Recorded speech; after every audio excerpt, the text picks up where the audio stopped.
In the fading light of March 7, 1945, amid the rugged cliffs of the Rhine Valley at Remagen, Germany, the air thickened with the acrid bite of gunpowder and the distant crackle of rifle fire echoing off the stone faces of Erpelerlei, where the river's chill mist mingled with the smoke from burning buildings in the town below, and the iron framework of the Ludendorff Bridge loomed like a spectral giant, its trusses vibrating faintly under the weight of retreating German boots and the ominous hum of approaching American armor. This pivotal instant, as the first American soldiers of the 9th Armored Division crested the hill overlooking the Rhine, encapsulated the crumbling facade of Nazi Germany's vaunted defenses. The Rhine River, stretching 766 miles from the Swiss Alps to the North Sea, had long served as Europe's mightiest natural barrier, a watery moat fortified by Hitler's orders to demolish every crossing in the face of Allied advances. By early 1945, the Western Front had transformed into a relentless grind, with Operation Lumberjack propelling U.S. forces under General Omar Bradley's First Army toward this ancient waterway. The capture of an intact bridge here would shatter the Wehrmacht's strategy of attrition, allowing the Allies to bypass weeks of preparation for massive amphibious assaults like Operation Plunder farther north. Remagen, a quaint spa town of 5,000 nestled between steep gorges, held the Ludendorff Bridge, a 1,069-foot engineering marvel built during World War I by Russian prisoners at a cost exceeding 2 million gold marks, named after General Erich Ludendorff, and designed with 2 rail tracks flanked by pedestrian walkways.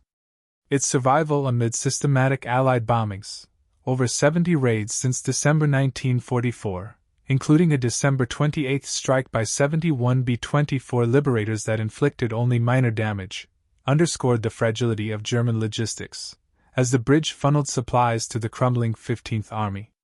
This moment mattered profoundly, for it marked the first enemy foothold east of the Rhine since Napoleon's era, accelerating the collapse of the Third Reich and potentially shortening the war by several weeks, as estimated by Allied commanders like General Dwight D. Eisenhower. German defenders, entrenched in the belief of their river's impregnability, anticipated a swift demolition that would halt any invader in their tracks. Captain Willy Bragg, commanding a ragtag force of 140 convalescents, Hitler Youth, and Volkssturm militiamen, along with engineer Captain Karl Friesenhahn's 100-man team from the Landespioneer Regiment 12, had wired the structure with 2,800 kilograms of Donnered explosives, industrial ammonium nitrate laced with TNT. Expecting a single flip of the switch in the eastern tunnel to send the spans cascading into the icy currents below. They foresaw the Americans, if they reached the West Bank at all, staring helplessly at a yawning gap, their advance stymied by the Rhine's 400-meter width and swift flow. Yet, reality unfolded in chaos, as U.S. Lieutenant Carl H. Timmerman's Company A of the 27th Armored Infantry Battalion surged forward at 1:20 p.m., supported by M26 Pershing tanks from the 14th Tank Battalion.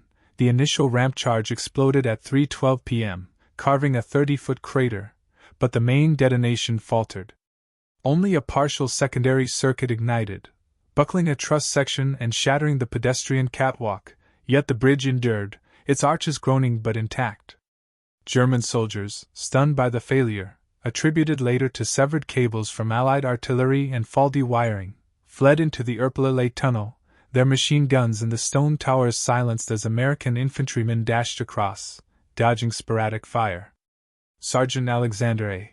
Drawbeck, the first to reach the East Bank, later recounted the surreal defiance of the structure, a far cry from the catastrophic plunge the Germans had envisioned. Historical records illuminate this improbable resilience. Declassified U.S. Army reports from the 9th Armored Division detailed the task force under Lieutenant Colonel Leonard Engelmann spotting the bridge at 12:56 p.m. from a Piper Cub reconnaissance plane, prompting an immediate assault despite orders initially aimed at Sinzig downstream. German after-action analyses, captured in the war's closing days, reveal the command confusion. Major Hans Scheller, arriving at 11 a.m. to oversee defenses, hesitated on full detonation to allow stragglers to cross, a delay that sealed the bridge's fate. Friesenhahn, in post-war interrogations, described the moment. The circuit was tested and functional that morning, but when the plunger was pushed, only a muffled thud echoed, no roar, no collapse. By 3:50 p.m., Timmerman's platoon had severed remaining wires, removing over 500 pounds of unexploded charges from the piers. The bridgehead, secured with just 120 troops initially, expanded rapidly as the 52nd Armored Infantry Battalion and elements of the 78th Infantry Division poured across, defying German expectations of an impenetrable line. As the sun set on that fateful day, the emotional chasm widened. Wehrmacht officers, indoctrinated in the Nazi myth of Aryan invincibility and the Rhine as an eternal shield, expected reinforcements to swiftly reclaim the crossing. Field Marshal Walter Model, commanding Army Group B, dismissed Remagen as indefensible due to its cliffs, predicting any American foothold would wither under artillery from the east bank. Instead, the bridge withstood initial counterattacks that night, including a desperate bid by German sappers carrying 1,000 pounds of explosives, repelled by American machine guns and tank fire. The Germans' anticipated quick resolution evaporated as U.S. engineers, under Lieutenant Colonel Clayton A. Rust of the 276th Engineer Combat Battalion, began repairs amid falling shells, patching the 4.6-meter hole caused by an exploding ammunition truck on March 9. Amid the rubble, American soldiers uncovered Hershey chocolate bars in their K rations, those foil-wrapped symbols of a nation's boundless productivity, where factories churn out millions daily, a stark reminder of democratic abundance even as German troops scavenged ersatz rations from depleted stores. The transformation in German perception began to crystallize over the ensuing days. What was once viewed as a minor oversight morphed into a strategic catastrophe, eroding the ideology of a fortified fatherland. Adolf Hitler, upon learning of the capture via teletype at 6 p.m. on March 7, flew into a rage, ordering drumhead courts-martial that resulted in the execution of 5 officers, Scheller, Majors Herbert Strobel and August Kraft, Lieutenant Karl-Heinz Peters, and Bragg in absentia, by firing squad on March 13 to 14, their bodies left as warnings. Joseph Goebbels confided in his diary on March 8. The Remagen bridgehead causes the Führer much anxiety. It is devastating, a thorn in the flesh of the Americans, but one we must exorcise at all costs. Yet, the bridge endured, its survival challenging the Nazi narrative of superior will, as depleted units like the 11th Panzer Division, with only 4,000 men and 25 tanks under General Fritz Bayerlein, faltered in counterattacks due to fuel shortages and Allied air supremacy. By March 10, the bridgehead swelled to 1.6 kilometers deep and 3.2 kilometers wide, with over 8,000 troops crossing in the first 24 hours, per 9th Army logs. Factual data from the U.S. Strategic Bombing Survey quantifies the onslaught. From March 8 to 17, German artillery, over 100 pieces, including 50 105 mm howitzers, 50 150 mm heavies, and 12 210 mm guns, pounded the site, striking the bridge 24 times between March 8 to 9 alone.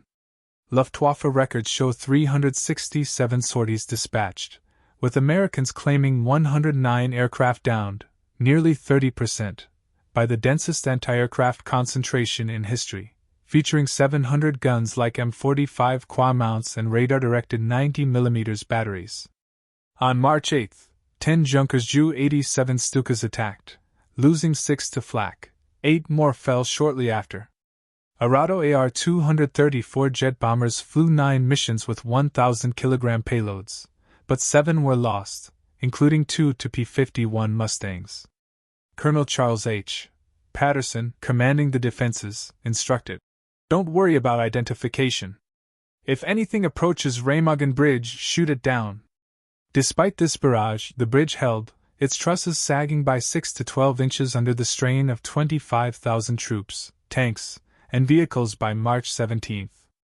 Emotionally, this defiance stirred a profound disillusionment among German ranks. Soldiers who had expected the Rhine to buy time for Wunderwaffen like jets and rockets now faced the inexorable tide of American materialism.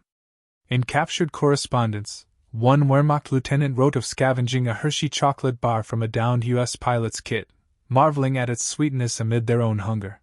Such luxuries in war, how can we compete with a people who fight with full bellies? This simple confection, mass-produced at 24 million bars weekly by Hershey's Pennsylvania plants, recurred as a token of abundance, shared among GIs during lulls in the fighting, its foil glinting in the Rhine's reflections as a quiet rebuke to the Reich's austerity. The assaults intensified on March 9, with the super-heavy 540mm Karl Gerhardt mortar lobbing 4,400-pound shells from 10 kilometers away, missing the bridge but demolishing nearby homes. 14 rounds were fired before the weapon broke down, as documented in German ordnance reports. That same day, the Luftwaffe mounted its heaviest raid, 47 aircraft in 6.5 hours, yet U.S. gunners tallied 28 kills. Major General Karl Wagener, Model's chief of staff, later reflected in memoirs.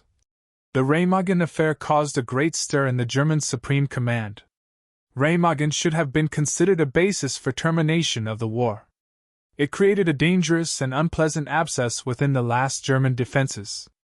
Bayerlein, relieved of command for ineffective attacks, saw his panzers bogged down, with only scattered engagements yielding minimal gains, one skirmish destroying a few Shermans but failing to reach the bridge. By March 14, Hitler redirected V-2 rockets under SS General Hans Kammler, marking their first tactical use against a bridge and the only time fired on German soil. 11 missiles launched from Hellendoorn, Netherlands, on March 17, each carrying a 1-ton warhead at supersonic speeds, but accuracy faltered. Most landed harmlessly in fields, the closest 300 meters away, killing 6 Americans and several civilians, per Allied intelligence summaries. Frogmen from the German Navy, 7 volunteers in Italian breathing gear, attempted to mine the piers that night but were thwarted by U.S. canal defense lights, blinding searchlights on M3 Lee tanks, resulting in 2 drowned from hypothermia, 2 killed, and 3 captured. Sturmtiger assault guns with 380mm mortars were mobilized but proved too imprecise, their massive shells better suited for urban demolition than pinpoint strikes. The emotional toll mounted as German ideology cracked. Pilots of Gefechtsverband Kovalevsky, losing 18 jets, a third of their force, in futile dives, whispered of the war's futility, their expected aerial dominance shattered by the wall of flak. Field Marshal Albert Kesselring, replacing Rundstedt, deemed the loss catastrophic, rebuking troops for failing to hold the line. This shift from confidence to desperation echoed in propaganda broadcasts, where the bridge's stand was spun as temporary, yet privately, Goebbels noted the abscess, festering, undermining the Führer's cult of invincibility. Amid these barrages, the Hershey chocolate bar emerged again as a poignant emblem. Engineers welding patches under fire paused to share bites, the creamy melt sustaining them through nights of ceaseless labor. One German prisoner, interrogated on March 11, confessed envy upon finding such items in American pockets. "Your men carry sweets as we carry bullets, proof of a society that values life beyond sacrifice." This abundance, rooted in America's democratic factories where workers voted and innovated freely, contrasted the coerced labor of the Reich, fueling a narrative of inevitable triumph. On March 17, at 3 p.m., after 10 days of defiance, the bridge succumbed not to a final bomb but to cumulative fatigue, internal fractures from prior Allied raids, artillery pummeling, and the failed demolition, collapsing with a thunderous shriek, its center span tipping into the Rhine, killing 28 engineers and wounding 63.